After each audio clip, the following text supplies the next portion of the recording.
I solely believe one of the most annoying and mind-fucking thing that can ever happen when you are on a weight loss journey is the fact of hitting a plateau and not seeing result anymore after 2 to 3 months or even 6 months of crushing it, or also the fact of simply not seeing any result at all after getting started and making the changes. Today, I'm gonna give you guys some of the basic as well as the most efficient tips that I have for those problems so that you can get out of that plateau, so you can start to see results, and that over the course of the next 5 weeks you can hope to lose an average of 5 kg.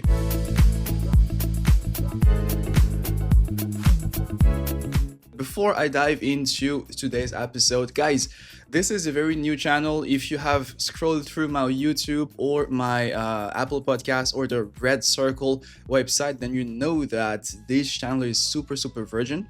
There's not many episodes on it because I'm pretty much just not the type of guy to do long format content, but I'm currently in this phase of life where I want to do more long format content because it makes it easy to pretty much edit everything and post the short versions on Instagram. So I'm trying to do more of these long format things right here. If you like the topics that you see, if you would like to keep seeing more of the upcoming topics, then please give me a subscribe. Give me a like so that the algorithm knows that you want to see more of it, or also at least give me a comment or anything, okay? It is truly appreciated. Now, my pen literally dropped down. To go into the first tip and also the first hack that I usually give my clients whenever they come to me and they say that they have reached a plateau and that they don't see results anymore after a couple of weeks or a couple of months or even a couple of years of not seeing results. So I don't directly give solutions. I do very thorough as well as very in-depth assessment of my client's journey whenever they start in my coaching program. So how does that look? It pretty much look like me putting them through a whole week of just writing down how they spend their lives. Okay, so from the moment and the time at which they go to bed to the time at which they wake up, to the creamer that they use in their coffee, to how many coffee they get every day, to the food that they eat, to the way and the measurements of the food that they eat, to the steps. I pretty much just take a deep dive and have them write everything, because most of the time, believe it or not, that's usually where we see the problems. That's usually where there are pretty much the big red flags that they are not able to notice, but that I notice. And so the first thing that I usually notice and that I usually see, and that I would really recommend you to start taking a look at whenever you reach a plateau and don't see results in a weight loss journey, is the fact that, weight. One thing that you need to know about the weight is that it's not always gonna move down all the time. It's not always gonna be this consistent thing of going down all the time, simply because of a lot of things. Water fluctuation is one of those big things that usually happen to the scale, which brings me to tell you that sometimes the weight does not actually represent the body fat that you are losing. Sometimes, and this happens most of the time when you first start a weight loss journey, during the first few days, the first few weeks, depending on how big you were, depending on how trashy your lifestyle used to be before, then you change those habits, you start to get on a proper and healthy diet, and you start to move more, your body's gonna lose a lot of water. So the weight is gonna seem like it is moving down and down and down. And then at some point, the weight is gonna start moving slower, or the weight is going to stop moving. When you start moving slower, that pretty much means that that's when your body has gotten rid of most of its water, and that now it is going to tap into the actual body fat. And this is a process that takes a bit more time than getting rid of water. So sometimes, guys, the reality is you are not necessarily stuck on your weight loss journey, but your weight loss journey has just started to go at the pace at which it is really supposed to go, mostly if body recomposition changes. If body composition changes is what you want, mostly if body fat is what you want. Body fat takes time to go away. Simply imagine the fact that, because remember, body fat is a currency of life. Body fat is something that our body stores whenever it sees that we eat energy in excess, so that it can utilize that energy that it had stored when we go through periods of famine, when we go through periods of doing a lot of sports. So for your body to actually get rid of that fat is kind of like a little bit of a hard detachment process. So because of all of that, sometimes the weight loss aka the fat loss process can take a bit more time.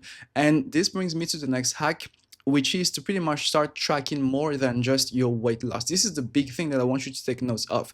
When you reach a plateau, and actually don't even wait for you to reach a plateau to start doing this. When you first start a weight loss journey, in addition to tracking your weight, initial weight, start tracking also your measurements. I want you to start tracking the measurement of your chest, okay? Grab a measuring tape and turn it around your chest. Grab a measuring tape and use it to measure your waist, your hips, your legs, your neck, your arms. You need to start measuring those things too, because sometimes something I see with my clients is, because most of the clients that I usually coach, I make them do some form of traditional strength training in addition to a very high protein diet. That's a very powerful combination that typically makes the body build muscle, which we all know that muscle has its own weight. So sometimes you might not see anything. I've had clients who used to gain weight, but who used to lose fat. And so sometimes it's kind of like, hey, Christian, what the hell is going on?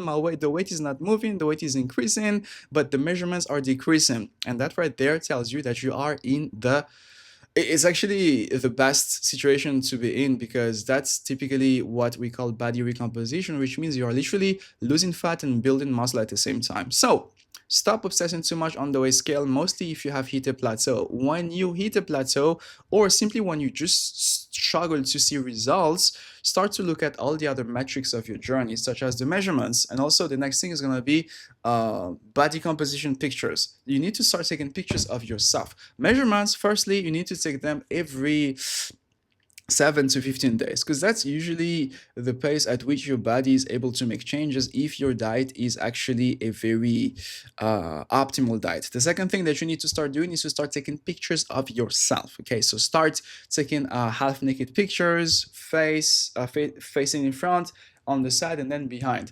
Most of the time, these two things can show you way much more than what the weight scale shows you in those periods where you are 2 months in, 3 months in your weight loss journey, and you feel like the weight is not moving anymore. Listen here, the weight scale is not always going to move in a descending direction. And also the weight scale is not always going to tell you or be the main indicator of how your body transformation is going. Okay, we need to start looking at weight loss. We need to stop actually using the word weight loss. We need to start using the word physique transformation, because that right there is going to prompt us to focus on all other kinds of aspects that don't necessarily include the weight. Because again, from experience, I've had many clients whom did not see much change on the weight scale, whom even used to see increase on the weight scale, but their measurements will drop down. They will start to feel better in their daily life, sleep will improve, stress management will improve, performance at the gym will improve, they would feel better in their clothes, their colleagues will start to compliment their appearance, their colleague will start to say, hey, you look great, have you lost some weight? All those things can happen while the weight scale does not move. Okay, so start assessing those things. Sometimes you are not stuck, but sometimes you just focus on the wrong metrics. Okay, because it's a mistake that I see all the time. Okay, so do not make that mistake. Start to focus on all kinds of other aspects of your journey, which actually brings me to wanting to define what is a plateau. A plateau, when people say that they have reached a plateau, they just pretty much refer to the weight scale. But what I qualify as a plateau is the fact of really not seeing any results at all on no component, on no area, literally no results. Even your like literally no results. Like you wouldn't be improving strength at the gym for like at least 3 months. No, for at least 3 weeks. You wouldn't be seeing measurements drops at all for at least 1 month. You wouldn't really see anything at all change. That's a plateau. But if your weight does not move, but if all the other components keep moving in the right direction, that's not called a plateau. That's just called you not paying attention to the right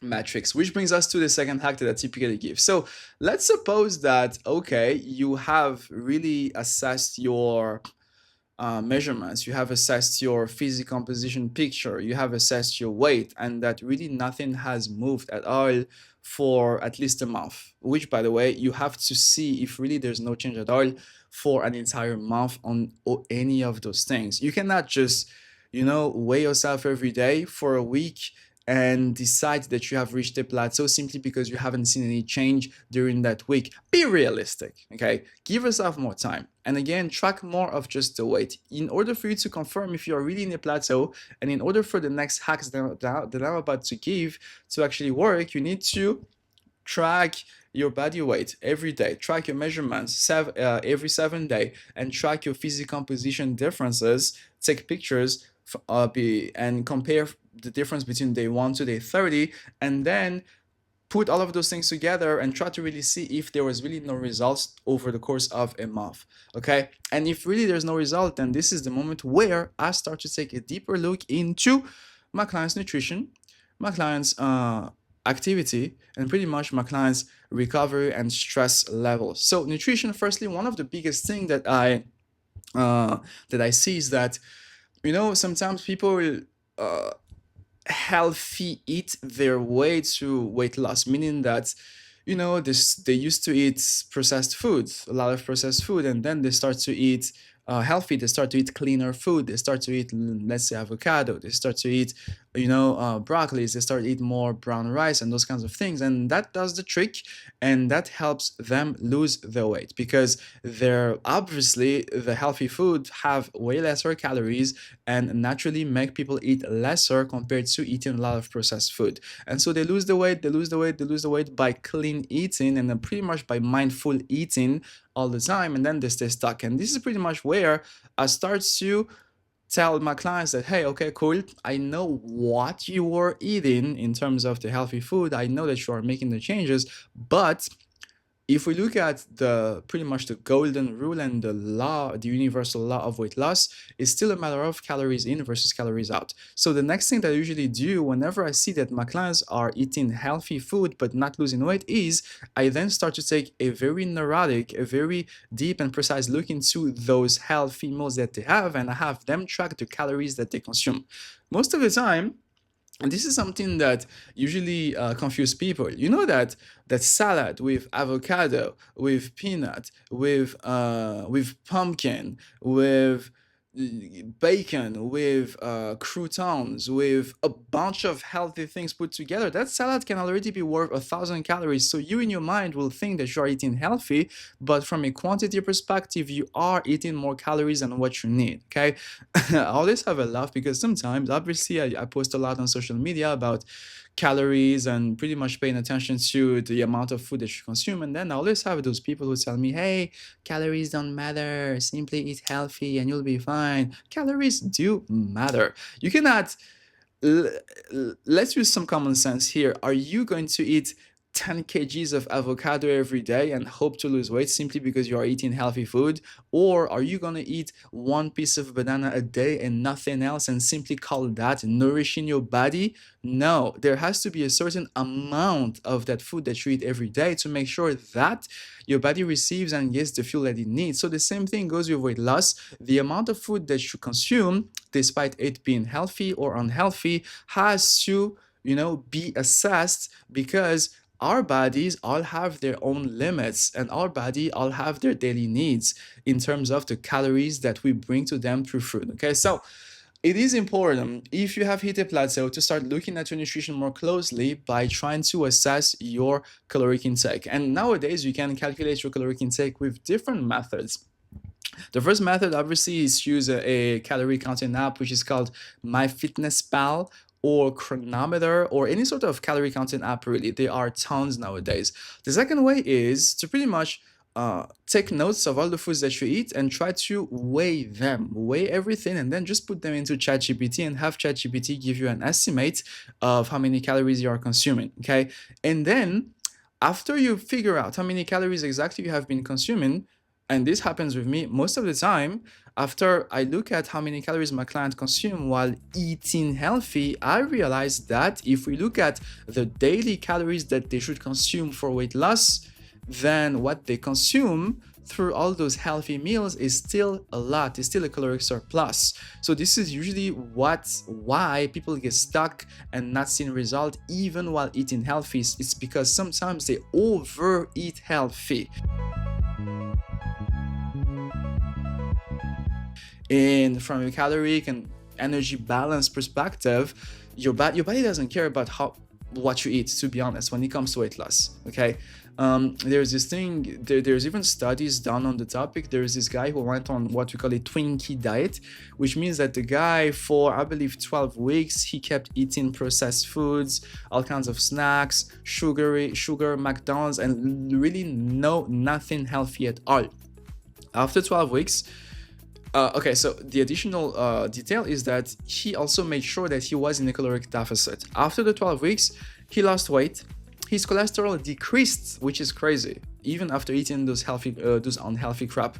And he started to pretty much see body composition changes. So all of this tells us that no matter what you eat, you are going to lose weight as long as you stay in a caloric deficit. Now, this does not mean that it is okay to go out there and to eat crap and to just make sure that you're in a caloric deficit, because something that also was reported in that study is the fact that his levels of energy were really low. He did not feel good, and he also did not necessarily have the most productive days ever because of the fact that all of the processed stuff was playing around with his blood sugar. So that's why eating healthy is important to an extent, and also eating enough as well as not eating too much is important. Okay, so two things now so far that you need to do if you hit a plateau in your weight loss journey, or if you simply struggle to see results during the first week of your weight loss journey. The first thing is start tracking more of just the weight, because the weight scale can really be deceiving many times, mostly with women, because women have a lot of water fluctuations. The body goes through all kinds of hormonal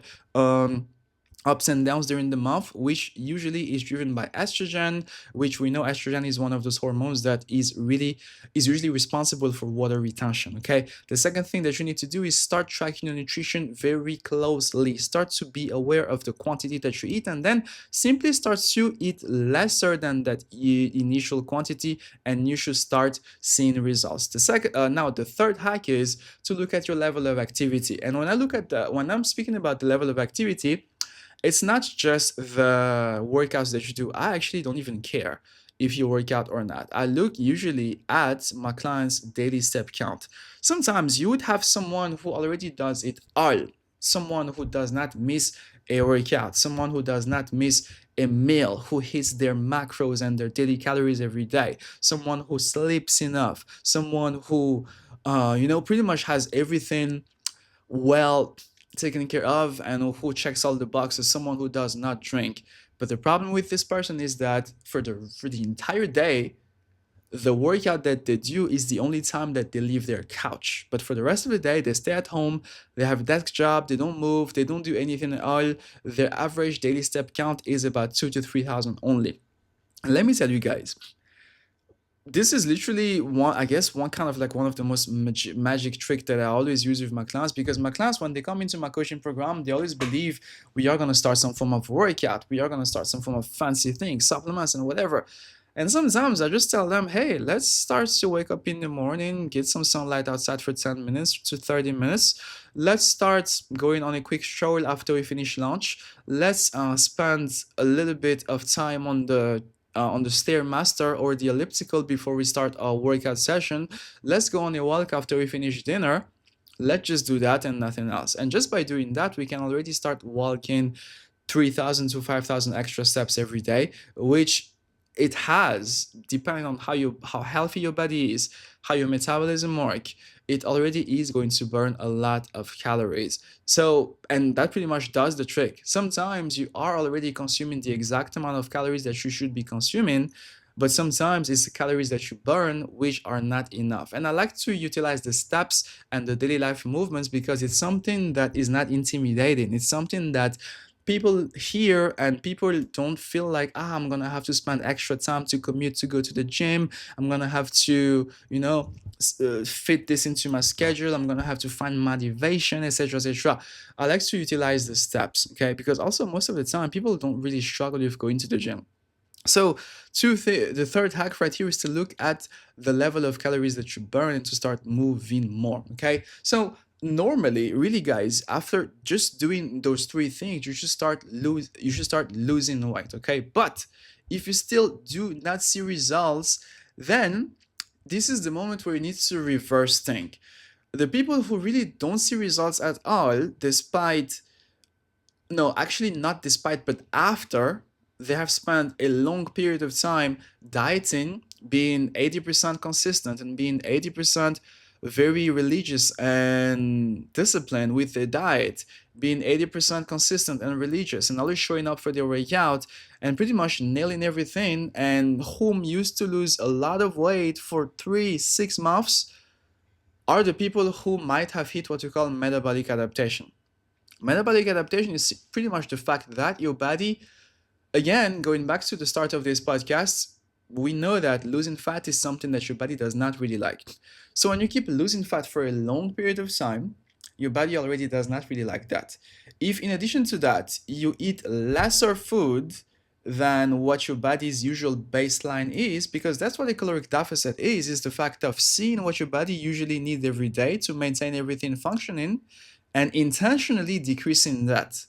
That right there is not a process that is, it's a stressful process in itself. Imagine you earning, let's say, 3,000 RMB per month at your usual job, and your boss tells you that that they're gonna cut down your salaries down to 20,000 RMB. What are you gonna do? You're gonna start being a bitch at work, obviously, because hey, fuck you guys. What the hell? Like, this is not fair, right?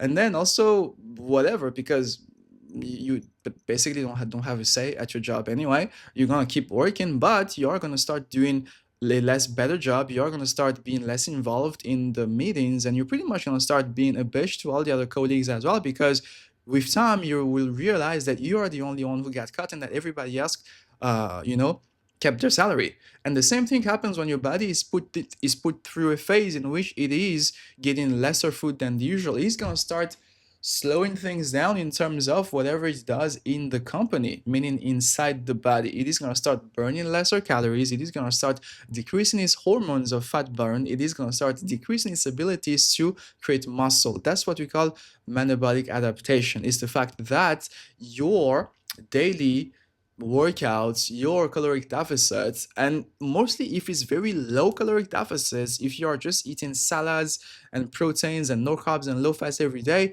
and that you manage to lose weight for a long period of time, you can bet that the fact that you're not seeing results today is because of the fact that your body and also your metabolism is trying to protect you from dying. All right.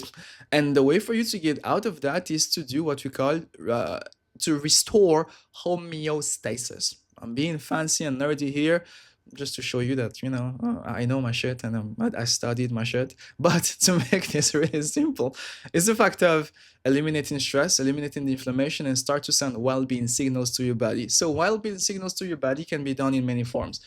It can be done in the form of sleeping more. It can be done in the form of working out less. It can be done in the form of doing what you call refeed. Okay, it is the fact of increasing your calories back to maintenance for a certain period of time, let's say 1 week, 2 weeks, and then getting back into caloric deficit again. This process right here is what we call reverse dieting. Okay, it's the fact of looking to make your body feel safe enough again so that it is willing to lose the fat again, right? Because sometimes the two big reasons basically that gets you to be stuck in a plateau and to not see results is either the fact that you are not paying enough attention to the small tiny pieces of details of the things that you do every day. Literally the other week I had a conversation and coaching call with a client who because I have most of my clients, the most advanced ones and the ones who have time, track their daily calories and report back to me. So when I look at the daily calories, I'm like, okay, this client right here seems like he's eating in a caloric deficit, but it looks like his weight is increasing. So we get on the coaching call, and then I realized that we realized that there are some things that he did not log. There are some foods that he did not report in his calorie counting journey, which were the oil that he used to use. If you use olive oil to cook, that has a lot of fat, okay? So that has a lot of calories too. And we also figured out that he consumes a lot of energy drinks in the form of Gatorade, in the form of Pocari Sweat, and all kinds of things, which all of those things, like it or not, and believe it or not, already adds up to your calories. So sometimes So what I told my clients is, hey, let whatever is about to go inside your mouth, let's write it down first. So what you need to do is to start paying more attention to those things. If it is not the calories that you eat that you need to pay attention to, it has to be the calories that you burn. Okay. And this really, guys, should get you to see results. Most people think that they don't see results anymore because of hormones, because of metabolism, because of whatever, because of medical condition. And sure, if you have a medical condition, sure, I would give you that. It might have something to do with your body's abilities to lose weight. But most of the time in my practice, okay, I've been getting people out of their plateau and getting people unstuck for a long period of time now, several times with dozens and hundreds of people. And usually what we did in order to get them out of the plateau is to pretty much just take that deeper look into everything that they do and to look at all the red flags and to get rid of those red flags, okay? But if you're not in that category of people who need to pay close attention to the details of what they do, then you might be in the category of people who are already used to lose a bunch of weight since the beginning with very intensive stuff, but whom today their body has given up on them. So what you need to do to get out of that is what you call reverse dieting, okay? And reverse dieting is something that I pretty much teach in the first phase, in the first few weeks of my coaching program, mostly for people who used to be stuck. If you were, or if you are currently stuck, if you don't know what to do anymore with your weight loss journey, then you and I could probably have a chat to see if we can be a good fit to work together in my online coaching program. What I do is pretty much everything, okay? Firstly, I don't do the whole restriction thing, elimination. I never put any of my clients through more than 3 workouts a week because I know that they have a life. I work pretty much with high-performing expats, busy parents, business people, so I don't do the strict military restrictive type of thing. I do the flexible, sustainable, adaptable, adjustable, and whatever bowl style of thing. So if you're looking for that, in terms of nutrition, in terms of your training, in terms of, habits, and also if you're looking for accountability pretty much, and that emotional support and that empathetic person to work with you and to always guide you on a weekly basis, then you and I need to have a talk. Hit the link in the description below to apply to hop on a free consultation call with me, and I'll pretty much see where you are at, what is really holding you back, and what are the ways in which I can help you out. But if you don't want to do that, if you don't want to take the step, and if this episode of this podcast right here was already helpful enough for you, then again, just like what I said in the beginning of the video, please drop a like, give me a follow, share the podcast to a friend of yours, someone that you like, or even someone that you don't like. I don't care as long as you share, okay? Or drop a comment, okay? I'll catch you in the next episode. Peace out.